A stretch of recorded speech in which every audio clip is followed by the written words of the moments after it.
else. Get an accountability partner.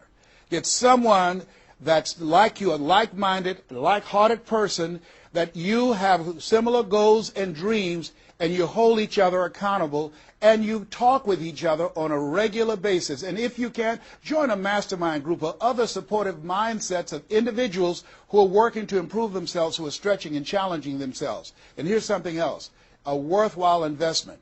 Find yourself a coach. Find someone in your industry, find someone in your area of interest that you can invest in yourself and have an accountability coach. I have a coach. I spend over $100,000 a year on my personal growth and development on my coach. Why, Les? You're Les Brown. You were selected one of the top 5 speakers in the world. You got the Heise Award from Toastmasters International and the National Speakers Association. You're one of the highest paid speakers in the world. Why would you need a coach? If you ever watch Tiger Woods, who everybody would say arguably one of the greatest golfers on the planet today, whenever he swings, you will see him look at the ball, and then he'll look to the right to look at his coach. If Tiger Woods needs a coach, what do you need? What do I need? Here's something I can tell you that I know. You can't see the picture when you're in the frame. You can't see the picture when you're in the frame. Most people fail because they don't know that they don't know, and they think they know. Einstein said, the thinking that has brought me this far has created some problems that this thinking can't solve. See, what got you where you are right now? Your best thinking has produced the level of money that you have, your level of accomplishment, the growth of your business, or the lack of. Your best thinking has produced that. Own that. Face that and get some help. One of the things I teach, ask for help. Not because you're weak, but because you want to remain strong. And ask for help. And don't stop until you get it. And so take the time and find someone that can coach you. Find someone that will have the courage to tell you what you need to hear and not what you want to hear. And that's what I have in Mike Williams, who's been my coach for the past 38 years. And I shudder to think what would have happened to me. I used to be a disc jockey, Les Brown, the man about town, LB, Triple P. There were none before me, there will be none after me. Therefore, that makes me the one and only. Young and single, love to mingle, certified, bona fide, duly qualified to bring you satisfaction and a whole lot of action. I was bad, baby. Yes, I was. And this guy said, Les, you're more than a disc jockey. What are you talking about?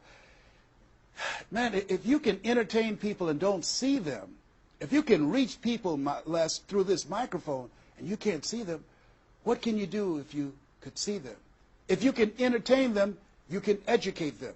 You can empower them.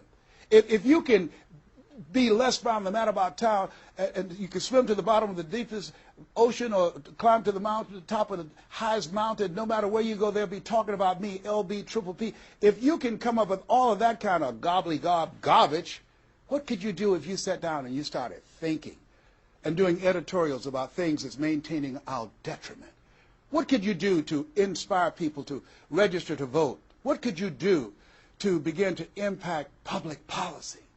You've got to get a larger vision of yourself. I said, Mike, I never thought about myself in that way. See, has anybody ever seen something for you that you didn't see it for yourself?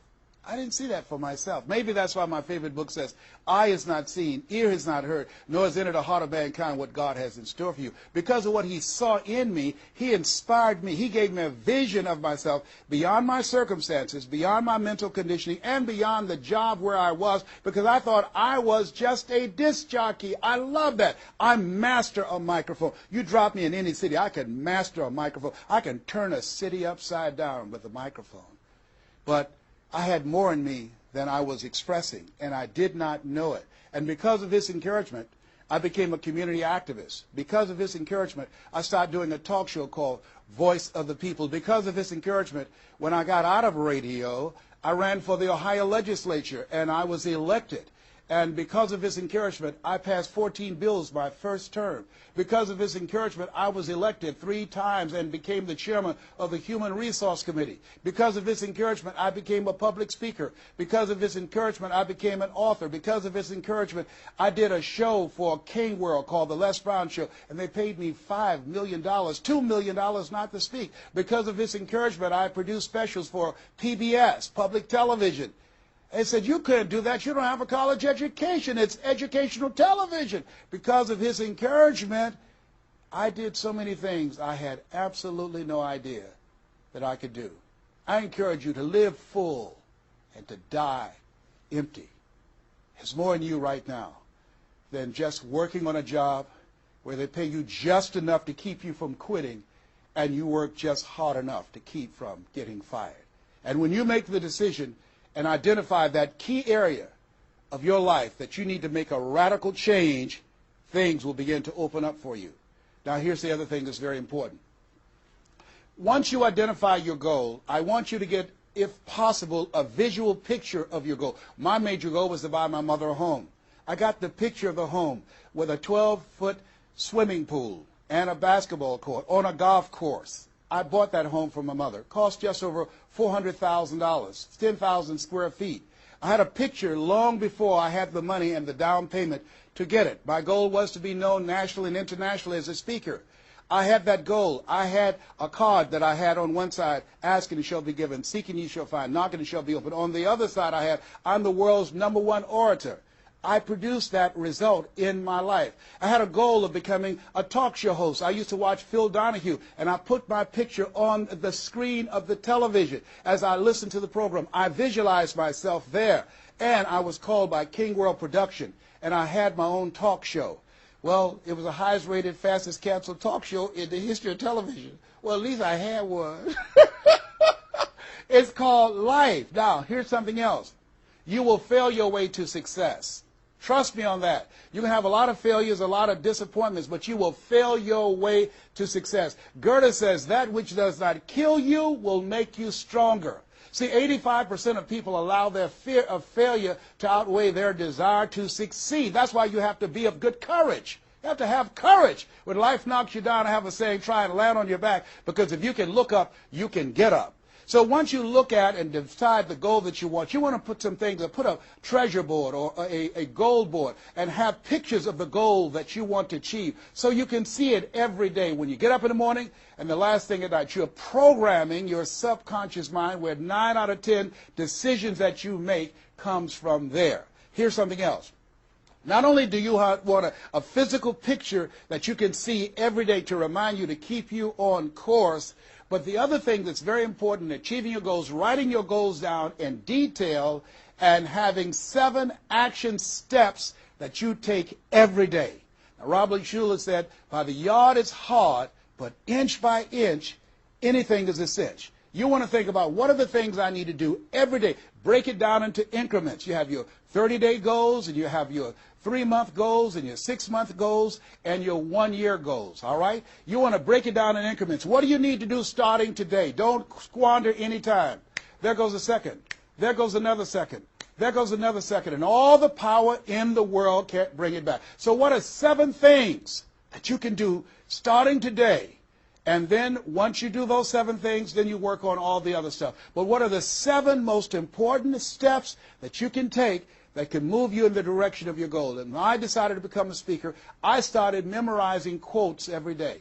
That was one of the goals I had, to memorize quotes. I have probably over 400 to 500 quotes and statistics in my head in all kind of areas. I've spoken at the National Convention for real estate conventions, RE/MAX. I've spoken for doctors and lawyers. I trained over 5,000 doctors last year, teaching doctors how to communicate with their patients to increase their taking of their hypertension medication, to increase their compliance from 30%. I was paid $640,000 in 1 month, Monday through Thursday, 30 minutes a day. A lot of people work a whole year and don't do that. I don't tell you that to impress you, but to impress upon you. You've got greatness in you. You can do more than you can ever begin to imagine. I had no idea this Les Brown UC existed. I had no idea. And the reason that you're watching me now is because you know in your heart of hearts that you can do what I've done and even more. And so as you begin to think about that, think about writing your goals down, listening to motivational messages, changing your relationships, upgrading your relationships, thinking about 7 things you need to do every day, some radical change you need to make in you. There's an old African proverb that says, if there's no enemy within, the enemy outside can do us no harm. Here's something else that's very, very important. As we talked about having a personal coach, the next thing that's important about reaching your goals is this. What is it as you look in your past that's affecting you right now? I saw a movie called Magnolia, a powerful line in that movie. And the movie said, we might be through with our past, but our past is not through with us. Whoa. Let me share something with you I realize about myself.